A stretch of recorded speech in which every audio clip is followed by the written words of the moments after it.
BJP लगातार आम आदमी पार्टी के विधायकों से संपर्क कर रही है, उन्हें डरा रही है, धमका रही है और दो ऑप्शन दे रही है। Option number 1, Bharatiya Janata party join कर लो, हमारी पार्टी में शामिल हो जाओ, अरविंद केजरीवाल को छोड़ दो। और अगर पहला ऑप्शन नहीं पसंद तो फिर हम दूसरा ऑप्शन लागू कर देंगे। दूसरा ऑप्शन है ईडी सीबीआई पकड़ के आपको जेल में डाल देंगे।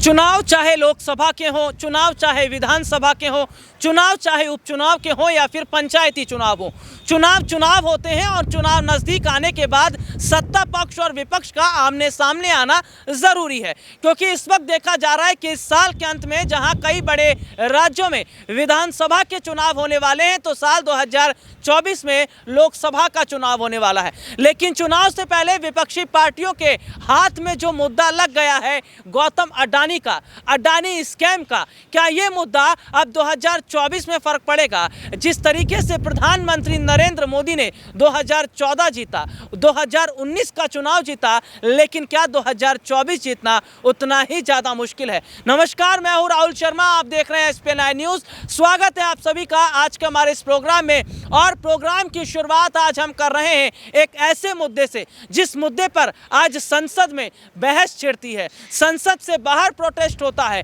विपक्ष को बोलने नहीं दिया जाता है। लेकिन हम ये देख रहे हैं कि ये ऐसे तमाम मुद्दे जो हैं वो सरकार के लिए गले की हड्डी बनते नजर आ रहे हैं। प्रधानमंत्री नरेंद्र मोदी इस पर बात नहीं करते, लेकिन सत्ता पक्ष के तमाम नेताओं की जिम्मेदारी है कि कैसे भी करके अडानी को बचाया जाए। इसी मुद्दे पर मेरे साथ बातचीत करने के लिए जुड़ेंगी मेरी खास सहयोगी नाज़मीन, और नाज़मीन से हम जानने की कोशिश करेंगे कि जो मौजूदा समय के हालात बन रहे हैं, क्या अब प्रधानमंत्री नरेंद्र मोदी को अडानी का बचाव करना जरूरी हो गया है? नाज़मीन हमारे साथ है। नाज़मीन, बहुत बहुत स्वागत है इस प्रोग्राम में आपका। नाज़मीन, हम देख रहे हैं कि बीते काफ़ी समय से चर्चा काफ़ी कई मुद्दों पर हो रही है। विपक्ष पर छापे मारे जा रहे हैं, इस पर चर्चा हो रही है। राहुल गांधी ने लंदन में जो बयान दिया, उनके बयान को अगर देखा जाए तो संसद में माफ़ी नहीं मांग रहे, उस पर चर्चा हो रही है। और चर्चा अडानी को लेकर हो रही है, अडानी का जो स्कैम है। तो ऐसे में एक सवाल ये है कि देश की जनता से माफ़ी किसको मांगनी चाहिए?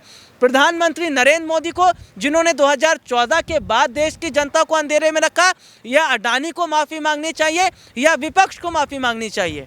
देखिए, यहाँ मोदी सरकार तो विपक्ष के पीछे पड़ा हुआ है कि विपक्ष को माफ़ी मांगनी चाहिए, क्योंकि राहुल गांधी ने विदेश में जाकर ऐसा बयान दिया है। बयान जो दिया है वो गलत बयान तो है नहीं। यहाँ पर आप साफ तौर पर कल की ही बात ले लीजिए, जब वो संसद में मौजूद होते हैं, जहाँ पर वो सिर्फ बोलने ही वाले होते हैं और कहा जाता है कि राहुल गांधी को बोलने दिया जाए, राहुल गांधी को बोलने दें, लेकिन वही कुछ सेकेंड में वहाँ पर संसद टीवी की तरफ से म्यूट बटन दबा दिया जाता है और सन्नाटा पसर जाता है। तो ये सन्नाटा दिखाता है कि आप सिर्फ विपक्ष पर ही हावी हैं। आप चाहते हैं कि विपक्ष माफ़ी मांगे, लेकिन मोदी सरकार कहीं ना कहीं अपने आप को पीछे लेती हुई दिखाई दे रही है कि उन्होंने कोई गलती की ही नहीं है, ना जनता को धोखा दिया है, ना जनता से जुड़े और लोगों को। यहाँ पर ये साफ जाहिर होता है कि आप अपने आप को बचाना चाहती हैं और विपक्ष के मुद्दे को इतना बढ़ावा देना चाहते हैं, इतना तूल देना चाहते हैं, जिससे लगे कि आपका रिश्ता तो साफ पाक है, लेकिन विपक्ष बहुत गलत है।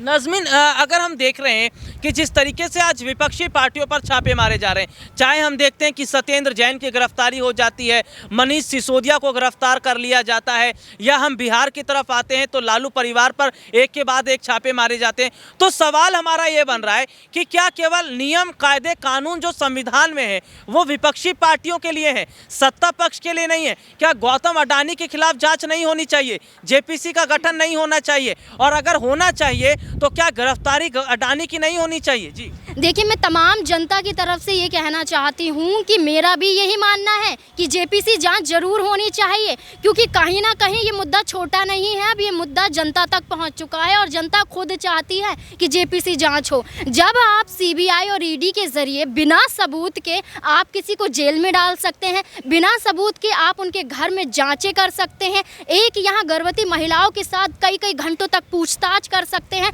तो ये किस तरह की राजनीति आप कर रहे हैं? यहाँ पर सरकारी एजेंसियाँ मोदी सरकार के नीचे दबी हुई हैं, तो ऐसे में सारी जनता यही जानना चाहती है कि आखिरकार मोदी और अडानी का रिश्ता क्या है, आप उन्हें क्यों बचाना चाहते हैं। कहीं ना कहीं बचाव अगर आप उनका कर रहे हैं तो आपका नाम भी शामिल है, आपकी चीज़ें भी खुलकर आएंगी। आपने किस तरीके से घोटाले भ्रष्टाचार किए हैं, यहाँ आप विपक्ष पर भ्रष्टाचार और घोटाले के आरोप लगाते हैं, लेकिन कहीं ना कहीं घोटाले आप में भी देखे जाते हैं। तो यहाँ पर आप देखेंगे कि विपक्ष के मुद्दे को तूल देना लेकिन खुद का बचाव करना, ये दिखाता है कि आप में पावर कितनी है और इसी पावर के जरिए अभी वो यहाँ पर राज कर रही हैं। तो बिल्कुल देखिए, सीधे तौर पर हम देख रहे हैं कि भारतीय जनता पार्टी जो है खरीद फरोख्त में माहिर है।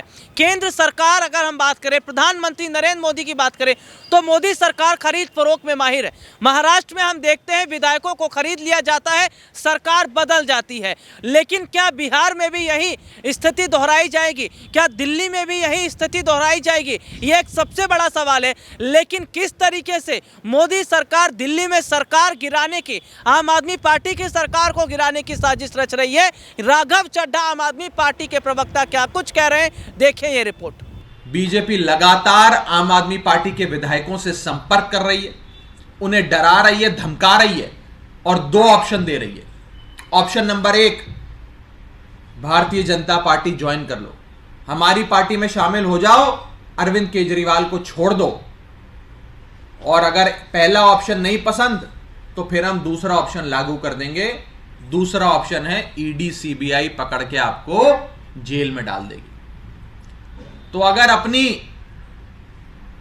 स्वतंत्रता, लाइफ एंड लिबर्टी, अपनी आजादी प्यारी है तो बीजेपी में आ जाओ, नहीं तो पकड़ के सीबीआई ईडी आप पर कोई भी मुकदमा दर्ज कर मन गढ़ंत आरोप लगाकर आपको जेल में डाल देगी। ये दो ऑप्शन हमारे कई विधायकों के सामने बीजेपी रख रही है और साफ तौर पे कह रही है कि अरविंद केजरीवाल का दामन छोड़ो, आम आदमी पार्टी की पीठ में छुरा भोंको और आम आदमी पार्टी को छोड़कर बीजेपी में आओ, ताकि हम इस नो कॉन्फिडेंस मोशन के सहारे अरविंद केजरीवाल की सरकार गिरा दें दिल्ली में। ये रिपोर्ट आपने देखी जिसमें विस्तार से हमने अपने दर्शकों को दिखाया और सीधे सीधे तौर पर देखा जा रहा। नाज़रीन, मेरा सवाल ये रहेगा, बिहार में सरकार गिराने की कोशिश, दिल्ली में सरकार गिराने की कोशिश, जो सरकार की गिराने की कोशिश हो रही है, क्या इसमें मोदी जो उनकी पूरी टीम है वो क्या कामयाब हो पाएगी? देखिए, कामयाब तो नहीं हो पाएगी, क्योंकि जिस तरीके से मुद्दे इतने बड़े हैं और जिस तरीके से ये चर्चाएं चल रही हैं, सरकार गिराना इतनी आसान बात नहीं है। लेकिन यहाँ पर एक समझ की बात है, अगर समझ आपकी सही है तो आप कुछ भी कर सकते हैं। तो जैसा कि देखा जाए कि मोदी सरकार पर अभी गंभीर आरोप लगे हुए हैं, जिस तरीके से ये गंभीर आरोप इतनी तेज़ी से बढ़ रहे हैं और विपक्ष की आवाज़ इतनी बुलंद हो रही है, तो कहीं ना कहीं सरकार गिराना तो मुझे नामुमकिन लगता है। लेकिन जिस तरीके से ये चुनाव चल रहा है, यहाँ पर खतरा तो मोदी सरकार पर ही बनेगा। आप चाहें तो दूसरे पर आरोप लगा सकते हैं कि आप सरकार गिरा सकते हैं, लेकिन यहाँ पर आप बता दें कि मोदी अडानी का इतना ये गहरा रिश्ता जो है, ये दिखाता है कि आने वाले चुनाव पर इसका असर मोदी सरकार पर, मोदी सत्ता पर काफ़ी फर्क पड़ता हुआ नजर आएगा और कहीं ना कहीं इन पर ही खतरा मंडराता हुआ चुनाव के दौरान देखा जाएगा। जी, बहुत बहुत शुक्रिया आपका। और देखिए, सीधे सीधे तौर पर देखा जा रहा है कि फिलहाल जो हालात इस वक्त के बने हुए हैं, ये जाहिर तौर पर बताते हैं कि शायद आने वाले वक्त में न सिर्फ मोदी सरकार के लिए 2024 का रास्ता मुश्किल भरा है, लेकिन एक सवाल हम यहाँ पर ये छोड़ जाते हैं, क्या 2024 से पहले बिहार में सरकार गिराने में कामयाब होगी मोदी की टीम और क्या दिल्ली में भी सरकार गिराएगी? आप दर्शकों को क्या लगता है, कमेंट करके ज़रूर बताइएगा। देश और दुनिया से जुड़ी तमाम खबरों को देखने के लिए बने रहिए हमारे साथ और फिलहाल मुझे इजाज़त दीजिए। नमस्कार।